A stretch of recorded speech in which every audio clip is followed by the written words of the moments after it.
realidade em outras partes do mundo que oficialmente chega hoje ao Brasil, é o 5G. A primeira cidade a receber a internet de quinta geração, que promete ser 100 vezes mais veloz que o 4G, será Brasília. E o 5G promete revolucionar diversos setores da economia, como saúde, a educação, a indústria, as relações de consumo e, claro, o agronegócio, né? Porque no campo, por exemplo, vai ser possível monitorar as lavouras em tempo real, fazer correções com simples apertar de botão. Nas relações de consumo, a entrega por drones pode se tornar em breve uma realidade. Já pensou? Batendo lá, ó. Você ouve uma batidinha na janela, é o quê? É um drone com a sua entrega. Batendo. Ou de casa. Que ele faz aquele barulhinho, né? Na saúde, a nova tecnologia deve trazer avanços na telemedicina e tornar comuns as cirurgias à distância, como conta o cirurgião Arnaldo Nakarato. Mais estabilidade de conexão, com isso a gente vai conseguir fazer um atendimento, uma telemedicina com mais segurança. E quem navega na internet, no dia a dia mesmo, vai perceber mudanças. O tempo estimado, por exemplo, para baixar um vídeo, vai ser reduzido consideravelmente. É o que explica o conselheiro da Anatel, Moisés Queiroz. Por exemplo, baixar um vídeo no seu celular de 2 horas ao mesmo tempo que se faz um download de uma fotografia. O 5G, no entanto, só vai funcionar em celulares que estão habilitados, né, para essa nova conexão. Atualmente, segundo a Anatel, são 67 modelos de aparelhos. Depois de Brasília, Belo Horizonte, Porto Alegre e São Paulo serão as próximas cidades a contar com a nova tecnologia, mas ainda não tem uma data definida para isso. Daqui a pouquinho você ouve um bate-papo aqui com o nosso colunista de tecnologia, o Orson Lacerda, sobre o 5G e como ele vai impactar a sua vida, a economia. Se você tiver dúvidas, já escreve aqui pra gente, 11 999 59200. Boa. Será que a gente vai conseguir ter um filtro para correios deselegantes com 5G? Já pensou? É, porque assim como a gente consegue ontem receber a gente entrava mensagem... É verdade. Ontem a gente entrava no ICQ. Não lembro. Assim como... Tinha aquela batidinha, né? Agora vai ser o drone, não mais o ICQ. Não. Assim como a gente vai receber mensagens de forma muito mais rápida, será que a gente consegue bloquear também essas mensagens de forma mais rápida? É isso, então a gente vai ficar de olho aqui nas mensagens e guardar as perguntas para o Orson Lacerda. Mudando de tema, Daniela Marques toma posse como presidente da Caixa depois da queda de Pedro Guimarães e faz um discurso contra o assédio. Daniela Marques, obviamente. Fala aí, João Pedro Melo. A nova presidente da Caixa Econômica Federal, Daniela Marques, tomou posse na sede do banco, em Brasília, após o ex-presidente Pedro Guimarães ter pedido demissão por acusações de assédio sexual e moral. Agora, Daniela tem 2 missões principais: a de estancar a crise ocasionada pelas denúncias, dando continuidade às políticas de crédito e evitar maiores danos à imagem do governo e de Jair Bolsonaro em relação às mulheres. A economista é ex-secretária especial de Produtividade e Competitividade do Ministério da Economia e, nos bastidores, é considerada como o braço direito do ministro Paulo Guedes. Diante disso, a Caixa Econômica lançou um canal exclusivo para mulheres que trabalham no banco denunciarem casos de assédio, trabalhando em 3 eixos: o do acolhimento, o da denúncia e também o das sugestões. A presidente da Caixa Econômica Federal, Daniela Marques, apontou que as apurações serão feitas de maneira independente e que não há interesse em prejudicar ou livrar ninguém de eventuais culpas. A gente tem que garantir um ambiente seguro para quem está depondo e testemunha, mas a gente também tem que garantir independência nas apurações, porque ninguém tem interesse em perseguir nem proteger ninguém. Então, nesse momento, a gente tem que ter rigor e seriedade e, obviamente, se aconteceu, as punições cabíveis serão aplicáveis. Segundo Daniela Marques, um novo canal de diálogo será aberto para receber denúncias dentro da Caixa.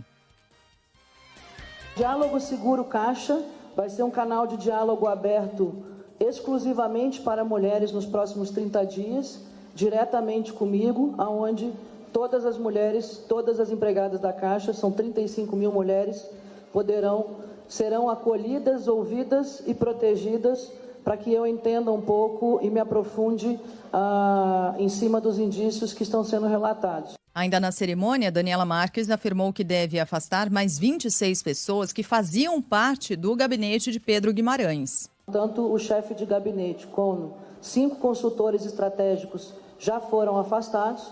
Eu estou desenhando a estrutura que atende ao meu modelo de gestão. Eu gosto de fazer a gestão descentralizada, temática, nuclear. mas conto com uma estrutura de 26 consultores estratégicos no gabinete, então possivelmente todos serão afastados, não necessariamente por envolvimento ao episódio, mas é um movimento natural, cada líder impõe o seu estilo de gestão. Jair Bolsonaro, por sua vez, descartou o início de uma nova era na Caixa. Segundo ele, o trabalho continua. Não começa uma nova era aqui na Caixa, a Caixa continua.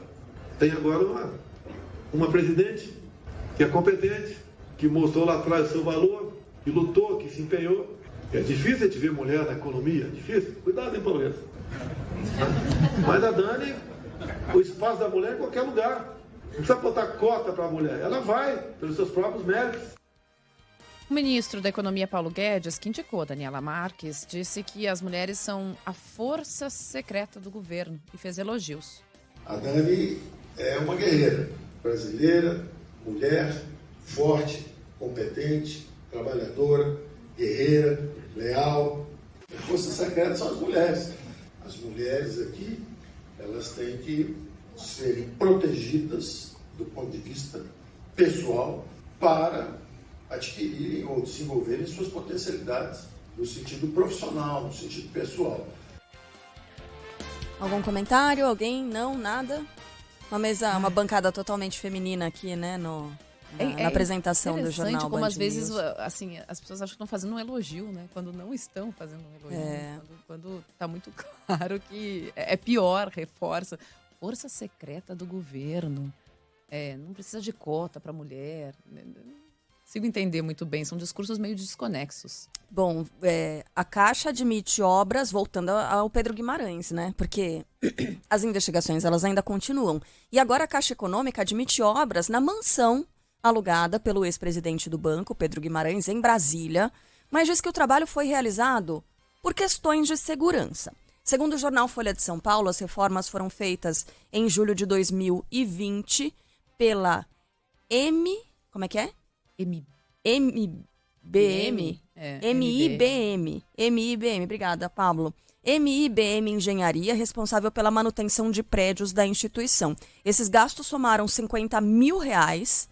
Então, 50 mil reais para a instalação de postes de luz no jardim do imóvel, localizado no Lago Sul, bairro Nobre da capital federal. Então, foram 50 mil reais para instalar postes de luz em uma casa alugada em um bairro nobilíssimo de Brasília. Assim como a Caixa, o advogado de Pedro Guimarães disse que o serviço foi autorizado para resguardar a segurança do ex-presidente depois de supostas ameaças. Vamos em frente aqui, falando da CPI do MEC. A oposição pode ir ao Supremo para que a CPI do MEC seja instalada antes das eleições. O objetivo é apurar as suspeitas de fraudes envolvendo a gestão do ex-ministro da Educação, Milton Ribeiro. E vamos lembrar aqui que ontem, com a Dora Kramer, Dora falava o seguinte sobre a CPI do MEC. Eles vão abrir, mas não muito esse negócio de CPI, né? Vamos ver como vai ser, porque vai ter um negócio de CPI, vai ter, mas não vai ter um pouco. Então vai ter um pouco. O que significou na prática, decidiu-se pela abertura da CPI, só que ela não vai acontecer agora, nem tão cedo, aliás, porque o entendimento foi de que isso interfere mesmo no jogo político, né? Então vamos aguardar o fim das eleições, a realização mesmo da CPI, audiências, escolha de presidente, integrantes da CPI, tudo isso deve ficar para depois mesmo, só depois das eleições. Mas a gente tem mais de Brasília agora com a Natália Pazzi.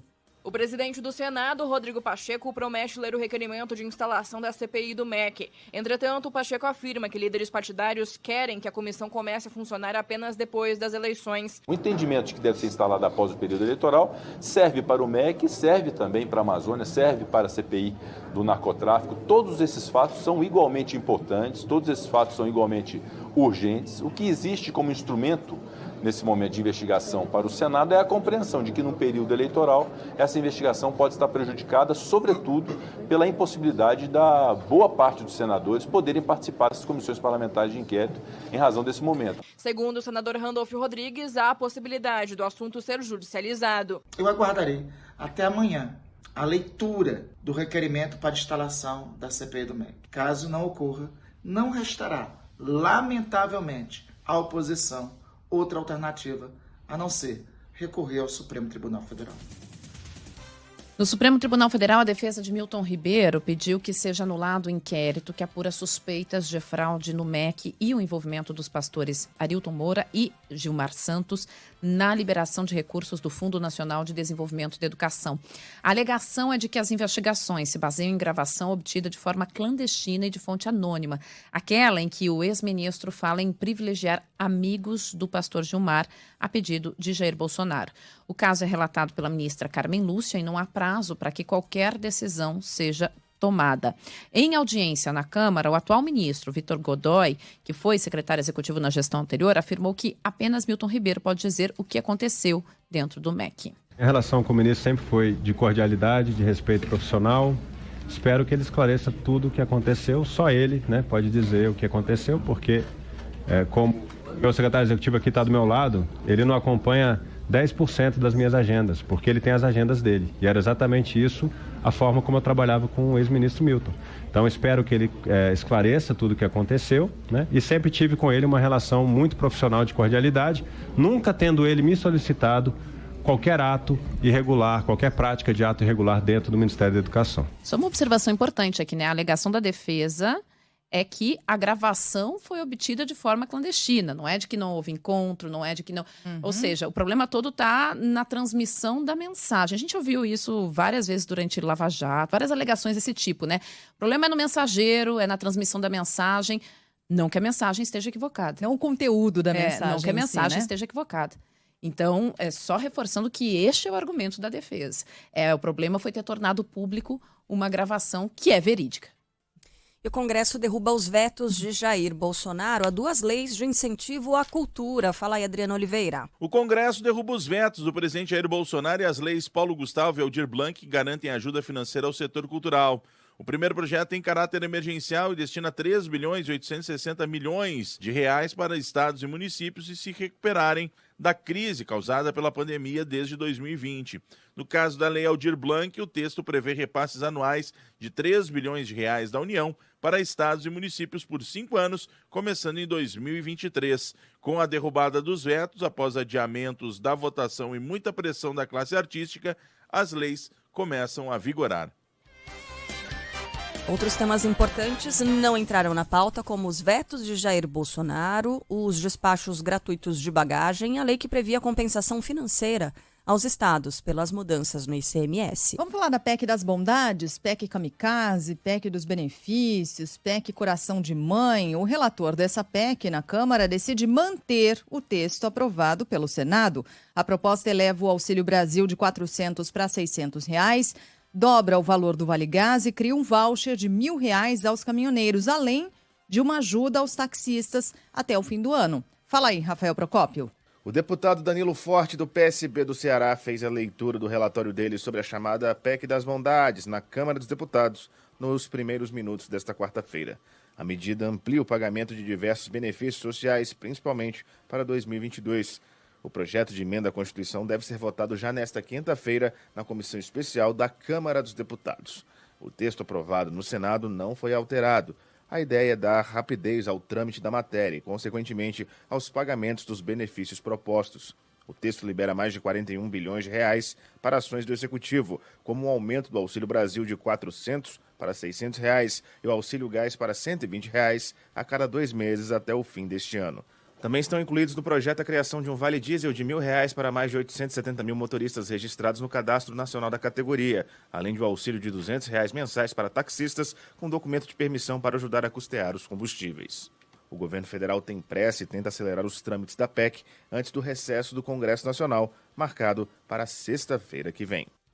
E é interessante isso, O governo não tem pressa porque a fila para as pessoas receberem o dinheiro é de onde tirar esse dinheiro, é a bomba fiscal? Não, nada disso. Segundo ele, não havia como rastrear os profissionais. Os próprios aplicativos não nos dão as informações necessárias para que você pudesse fazer esse controle, até porque também tem outras questões vinculadas à questão trabalhista que os impedem de fornecer esses dados. Para garantir a aprovação da PEC na Câmara, o governo acelerou a liberação de recursos do chamado orçamento secreto. Apenas nos últimos 10 dias de junho, o Palácio do Planalto destinou mais de 4,5 bilhões de reais às chamadas emendas do relator. O valor é mais da metade de tudo que foi liberado em 2022, cerca de 7 bilhões e 600 milhões de reais. E a Petrobras anuncia um novo aumento no combustível da aviação. E o preço das passagens aéreas deve subir ainda mais, ficar nas alturas, sem duplo sentido. Fala aí, André Coutinho. O preço médio do querosene da aviação em 15 refinarias brasileiras subiu 3,9% em 1º de julho em relação a 1º de junho, de acordo com dados divulgados pela Petrobras. Segundo cálculos da Associação Brasileira das Empresas Aéreas, o QAV já acumula uma alta de 70,6% somente neste ano. No ano passado, o combustível dos aviões subiu 92% em comparação com 2020. O novo aumento deve voltar a pressionar as companhias aéreas, que deverão repassar o custo para o preço das passagens.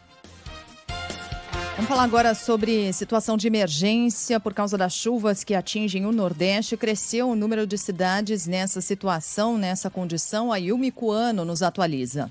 66.157 pessoas estão desabrigadas ou desalojadas em Alagoas por causa dos temporais que atingem o estado. O maior número é de desalojados, aproximadamente 54 mil pessoas, de acordo com o boletim atualizado ontem pela Defesa Civil. Esse balanço é calculado desde o fim de maio. 6 pessoas morreram, 2 delas neste mês. Já são 56 municípios que tiveram a situação de emergência reconhecida pelo Estado e a Defesa Civil Nacional decretou emergência para 16 cidades. Segundo a Secretaria da Assistência e Desenvolvimento Social de Alagoas, 30 mil colchões e 100 mil cestas básicas estão sendo levadas às cidades mais afetadas. Além disso, todas as famílias atingidas vão receber um auxílio de R$ 2.000 em 4 parcelas de 500. Agora a gente fala mais sobre as chuvas no Nordeste com Cacá Barbosa. Sobe para 132 o número de mortes provocadas pelas fortes chuvas que ocorrem em Pernambuco desde o fim de maio. Ontem o governo do estado confirmou mais 2 ocorridas no sábado e no domingo. Uma das vítimas é Elísio Correia Costa, de 64 anos, que foi levado pela correnteza enquanto tentava desentupir bueiros no município de Iati, no Agreste. A outra pessoa que morreu não foi identificada, entretanto acredita-se que ela seja um servidor público de 20 anos que estava desaparecido no município de Jaqueira, na Mata Sul pernambucana. O corpo foi encontrado ontem e ainda deve ser periciado e identificado oficialmente. Além dos dois, José Roberto da Silva, de 34 anos, segue desaparecido desde sábado no município de Catende, também na Zona da Mata. As cidades com mais óbitos ainda estão na região metropolitana do Recife, onde 130 pessoas morreram até o início de junho. 7h22 pelo horário de Brasília. Tem pesquisa sendo divulgada hoje, pesquisa de intenção de voto. Lula e Jair Bolsonaro oscilam dentro da margem de erro e a disputa ao Palácio do Planalto se mantém inalterada. Informação de mais uma pesquisa divulgada, a pesquisa Genial Quest, divulgada hoje. No primeiro turno, Lula tem 45% das intenções de voto contra 31% de Jair Bolsonaro. Em junho, o petista... Nossa, a gente já está em 6 de julho, hein? Em junho, o petista tinha 46% e o atual presidente da República, 30%. Então, só recapitulando, Lula com 45% hoje, de intenções de voto, segundo a pesquisa, e Jair Bolsonaro com 31%. Ciro Gomes, do PDT, aparece com 6%, André Janones, do Avante, e Simone Tebet, do MDB, com 2% cada. Pablo Marçal, do PROS, tem 1%, e os demais candidatos não pontuaram. Brancos e nulos somam 6% e 6% não responderam. No Nordeste, os números apontam uma recuperação de Jair Bolsonaro. Agora, Lula aparece com 59% e o presidente com 22%. Como é que estava no mês passado? Diferença de 68% a 15%. Entre as mulheres, o petista tem 46% e Bolsonaro 27%. Em junho, Lula tinha 50% e o atual presidente 22%. Na pesquisa espontânea, que é quando os nomes dos candidatos não são apresentados, o petista surge com 31% e Bolsonaro com 24%. Ciro Gomes tem 1%. Em um eventual segundo turno, Lula venceria Jair Bolsonaro por 53% a 34%.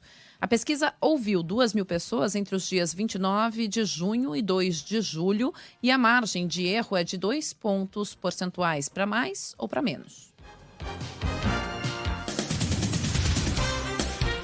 O atirador que matou 6 pessoas durante o Dia da Independência dos Estados Unidos planejou o ataque por semanas, segundo a polícia americana. Aliás, a confirmação de mais uma morte, nessa manhã foram 7 os mortos nesse ataque. O Arthur Queiroz vai trazer mais informações pra gente. Robert Crimo III estava disfarçado com roupas de mulher e com um rifle de alta potência para atirar do alto de um prédio pelo menos 70 vezes contra a multidão que assistia ao desfile do Dia da Independência dos Estados Unidos em Chicago na segunda-feira. A informação é da polícia americana, que também afirmou que o massacre foi planejado com semanas de antecedência. Ao todo, 7 pessoas morreram. Robert, de 21 anos de idade, foi preso pouco depois do crime, a cerca de 8 quilômetros do local. As causas do massacre ainda são investigadas. A primeira audiência sobre o caso será realizada amanhã. Se condenado, ele pode enfrentar uma sentença de prisão perpétua sem possibilidade de liberdade condicional. Ainda de acordo com a polícia americana, em abril de 2019, Crimo fez uma ligação ao serviço de emergência para relatar uma suposta tentativa de suicídio e, em setembro daquele ano, recebeu denúncias de que ele havia ameaçado matar toda a família. À época, foi apreendida na casa dele uma coleção com 16 facas, um punhal e uma espada. Ele não chegou a ser preso porque as autoridades não enxergaram uma razão para que ele fosse levado sob custódia. Vamos voltar a falar de futebol? Comecei aqui falando do Corinthians, mas o Galo, o Atlético Paranaense avançaram também às quartas de final da Libertadores em Buenos Aires.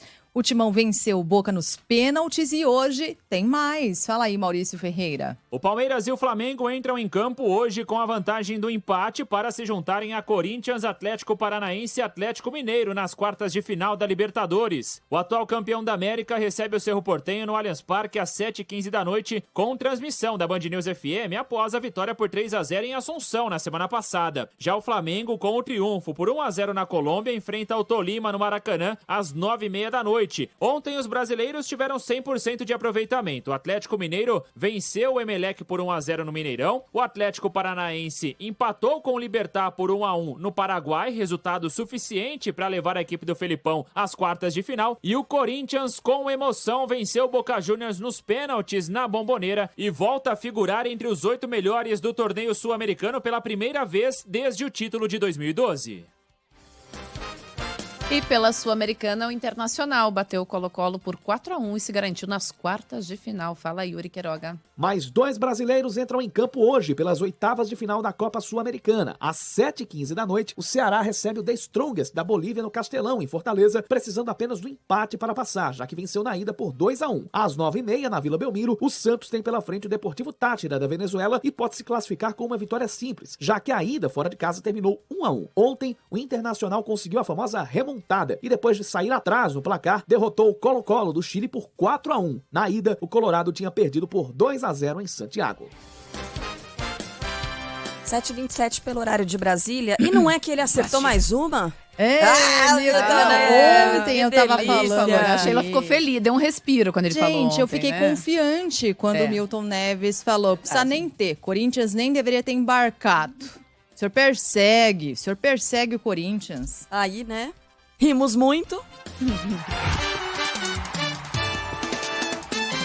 Futebol, com Milton Neves. Oferecimento Perdigão. Manda brasa com Perdigão na brasa. Casa do Construtor. Aluguel de equipamentos. Ligue 0800 200 0217. E Sicredi. Conheça a primeira instituição financeira cooperativa do Brasil. Sicredi. Gente que coopera, cresce.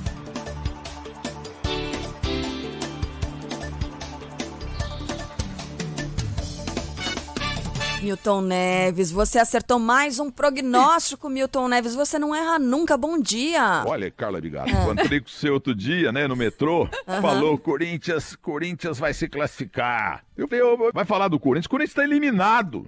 Não precisa nem viajar para Buenos Aires. Falei isso aqui durante uma semana inteira na Band News FM. Não é mesmo, Ellen Brown? É verdade. Sheila Magalhães também, Milton. a nossa primeira-ministra, também é testemunha. Mas eu tenho uma lei, palpitar é brincar. E também gosto de falar muito, olha, a verdade é que o futebol é uma caixinha de surpresas, é uma coisa nova criada ontem por Mauro Alexandre Zonibet, que está desempregado aí, desesperado, mas ele tem futuro. Mas vamos ao placar de ontem. Pela Sul-Americana, o Internacional de virada bateu o Colo-Colo do Chile por 4-1 e está classificado o Colorado, né? O grande time do Felipe Vieira, companheiro do Grupo Bandeirantes de Rádio e Televisão. E nesta quarta-feira vamos ter Ceará e The Strongest, Ceará 1-0 e o Santos ganha de 2-0 do Deportivo Táchira lá na Vila Belmiro. Mas agora vamos à Libertadores América, né? O galo mais lindo do mundo, que acertou o time de novo, ganhou do Emelec.